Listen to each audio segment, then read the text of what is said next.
أعوذ بالله السميع العليم من الشيطان الرجيم بسم اللہ الرحمن الرحیم۔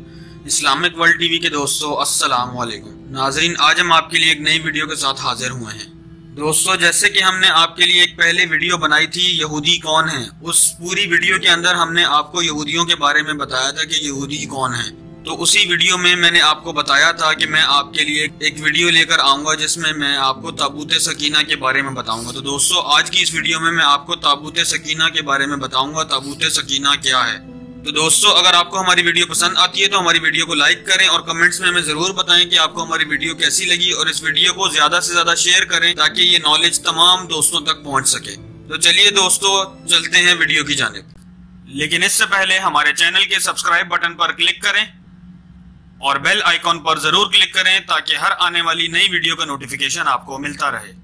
دوستو، اللہ پاک نے اس قوم پر بے شمار انعامات کیے، انہی میں سے ایک تابوت سکینہ تھا۔ یہ شمشاد کی لکڑی کا ایک صندوق تھا جو کہ حضرت آدم علیہ السلام پر نازل ہوا تھا۔ یہ آپ کی پوری زندگی تک آپ کے پاس رہا، پھر بطور میراث نسل در نسل آپ کی اولاد کو ملتا رہا، یہاں تک کہ یہ صندوق حضرت یعقوب علیہ السلام کو ملا، اور حضرت یعقوب علیہ السلام کے بعد ان کی اولاد یعنی کہ بنی اسرائیل کے پاس رہا اور حضرت موسیٰ علیہ السلام کو ملا۔ تو آپ اس میں تورات کے صحیفے اور اپنا خاص سامان رکھنے لگے۔ یہ بڑا ہی مقدس اور بابرکت صندوق تھا۔ بنی اسرائیل جب کفار سے جہاد کرتے تھے اور کفار کے لشکروں کی کثرت اور ان کی شان و شوکت دیکھ کر سہم جاتے تھے تو وہ خوف سے ڈرنے لگتے، تو وہ اس صندوق کو اپنے آگے رکھ لیتے۔ تو اس صندوق سے ایسی رحمتوں اور برکتوں کا نزول ہوتا تھا کہ مجاہدین کے دلوں میں سکون اور اطمینان کا سامان پیدا ہوتا تھا، اور مجاہدین کے دل پتھر کی چٹانوں جیسے سخت ہو جاتے تھے اور بنی اسرائیل کو فتح حاصل ہو جاتی تھی۔ بنی اسرائیل کی قوم میں جب بھی کوئی اختلاف پیدا ہوتا تھا تو وہ اسی صندوق سے فیصلہ کروایا کرتے تھے۔ صندوق سے فیصلے کی آواز اور فتح کی بشارت سنی جاتی تھی۔ بنی اسرائیل اس کو اپنے سامنے رکھ کر اس کو وسیلہ بنا کر دعائیں مانگتے تھے، اور ان کی دعائیں قبول ہوتی تھیں اور تمام مصیبتیں اور بلائیں ٹل جایا کرتی تھیں۔ یہ صندوق بنی اسرائیل قوم کے لیے برکتوں اور رحمتوں کا خزانہ تھا اور نصرت خداوندی کا نہایت بہترین اور مقدس ذریعہ تھا۔ مگر جب بنی اسرائیل طرح طرح کے گناہوں میں مشغول ہو گئے اور ان کی نافرمانیاں حد سے بڑھ گئیں تو ان کی بدعمالیوں کی وجہ سے اللہ تعالیٰ کا غضب ان پر نازل ہو گیا کہ قوم عمالقہ کے کفار نے ایک لشکر جرار کے ساتھ ان لوگوں پر حملہ کر دیا۔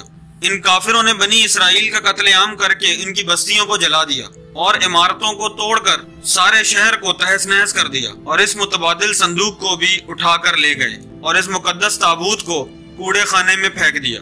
لیکن اس بے ادبی کا ان پر ایسا وبال پڑا کہ یہ طرح طرح کی بیماریوں میں مبتلا ہو گئے، یہاں تک کہ قوم عمالقہ کے 5 شہر بالکل تباہ و برباد ہو گئے، اور ان کافروں کو یقین ہو گیا کہ یہ اس مقدس صندوق کی بے حرمتی کی وجہ سے ہو رہا ہے۔ چنانچہ انہوں نے اس مقدس صندوق کو ایک بیل گاڑی پر لاد کر بنی اسرائیل کی بستی کی طرف روانہ کر دیا۔ پھر اللہ پاک نے 4 فرشتوں کو مقرر فرما دیا جو اس صندوق کو بنی اسرائیل کے ایک نبی حضرت سیم میر علیہ السلام کی خدمت میں لائے۔ اس طرح بنی اسرائیل کی کھوئی ہوئی نعمت ان کو واپس مل گئی۔ دشمن پر غلبے کے لیے حضرت سیم میر علیہ السلام سے ایک بادشاہ مقرر کرنے کی درخواست کی، لیکن جب انہوں نے حضرت طالوت کو بادشاہ مقرر کر دیا تو اس پر سخت اعتراضات بھی شروع کر دیے۔ دوستو، وہ تابوت سکینہ کی مانگ تھی کہ تابوت سکینہ ملے گا تو ہم اس کو بادشاہ تسلیم کر لیں گے۔ شاید اس تابوت کے دوبارہ ملنے کی ایک وجہ یہ بھی تھی۔ دوستو، تابوت سکینہ میں تھا کیا؟ اس مقدس تابوت کے اندر حضرت موسیٰ علیہ السلام کا عصا اور ان کی مقدس جوتیاں، حضرت ہارون علیہ السلام کا امامہ، حضرت سلیمان علیہ السلام کی انگوٹھی، تورات کی تختیوں کے چند ٹکڑے اور منو سلوہ وغیرہ شامل تھے۔ قرآن مجید میں اللہ پاک نے سورہ بقرہ میں اس صندوق کا تذکرہ فرماتے ہوئے ارشاد فرمایا ہے، اور ان سے ان کے نبی نے فرمایا، ان کی بادشاہی کی نشانی یہ ہے کہ تمہارے پاس وہ تابوت آ جائے گا جس میں تمہارے رب کی طرف سے دلوں کا چین ہے، اور معزز موسیٰ اور معزز ہارون کا چھوڑی ہوئی چیزوں کا بقیہ ہے، فرشتے اسے اٹھائے ہوئے ہوں گے، بے شک اس میں تمہارے لیے بڑی نشانیاں ہیں اگر تم ایمان والے ہو۔ پارہ نمبر 2 سورہ بقرہ آیت نمبر 248۔ انجیل مقدس کے مطابق تابوت سکینہ کی لمبائی 4.25 فٹ، چوڑائی اور اونچائی 2.25 فٹ کی ہے۔ اس کے اوپر سونا چڑھا ہوا ہے۔ یہودیوں کا عقیدہ ہے کہ تابوت سکینہ جو ان سے کہیں کھو گیا ہے، جب تک وہ اس تابوت کو ڈھونڈ کر مسجد اقصی کی جگہ ہیکل سلیمانی بنا کر اس میں یہ تابوت نہیں رکھ دیتے، ان کے مسیحا کا نزول نہیں ہوگا۔ 2012 میں فلسطینیوں نے احتجاج کیا کہ اسرائیل کے یہودی سائنسدان کیمیکل یوز کر کے مسجد اقصی کی دیواریں کمزور کر رہے ہیں، جس سے پوری دنیا کے مسلمان غصے سے بھر گئے۔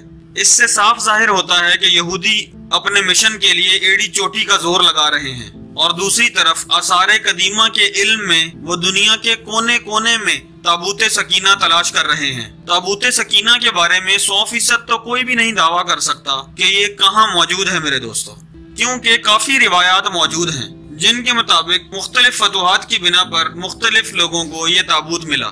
انجیل کے مطابق اس تابوت کو ماؤنٹ نیبو کے کسی غار میں دفن کیا گیا ہے، اور کچھ لوگوں کا یہ بھی دعویٰ ہے کہ یہ تابوت مسجد اقصی کے نیچے دفن ہے، جو کہ یروشلم میں واقع ہے۔ امریکی ماہر آثار قدیمہ مون وائٹ کا دعویٰ ہے کہ اسے یہ تابوت 1978 میں یروشلم میں شہر کی کھدائی کے دوران پرانی فصیل میں ملا، اور ساؤتھ افریقہ کے لوگوں کا یہ دعویٰ ہے کہ ان کے بزرگوں نے تابوت سکینہ کو زمبابوے کے کسی غاروں میں دفن کیا تھا، حتیٰ کہ اٹالین، برطانیہ، آئرلینڈ، فرانسیسی، مصری اور ساؤتھ امریکہ کے لوگ بھی یہ دعویٰ کرتے ہیں کہ تابوت سکینہ ان کے بزرگوں کو کسی نہ کسی انداز میں ملا ہے، اور اس کو کہیں نہ کہیں چھپا کر رکھا ہوا ہے۔ بہرحال میرے دوستو، اللہ جانتا ہے کہ تابوت سکینہ کہاں ہے، یہ کیسے کھویا اور کس نے کھویا۔ بہرحال میرے دوستو، اتنی بات تو کنفرم ہے کہ آخری دور میں جب امام مہدی تشریف لائیں گے، جن کو احادیث مجاہد کل کے نام سے پکارتی ہے، حدیث مبارکہ کی روح سے امام مہدی تابوت سکینہ کو ڈھونڈ نکالیں گے اور اسے خود یروشلم لے کر جائیں گے۔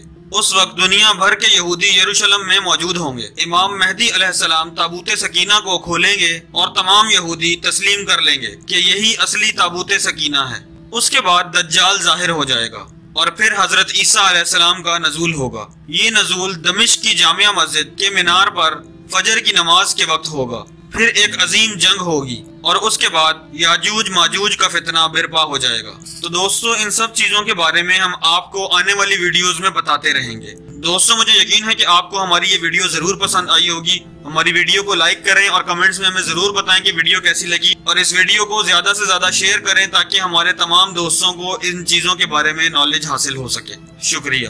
ہمارے چینل کو سبسکرائب کر کے بیل آئیکن پر ضرور کلک کریں تاکہ ہر آنے والی نئی ویڈیو کا نوٹیفیکیشن آپ کو ملتا رہے۔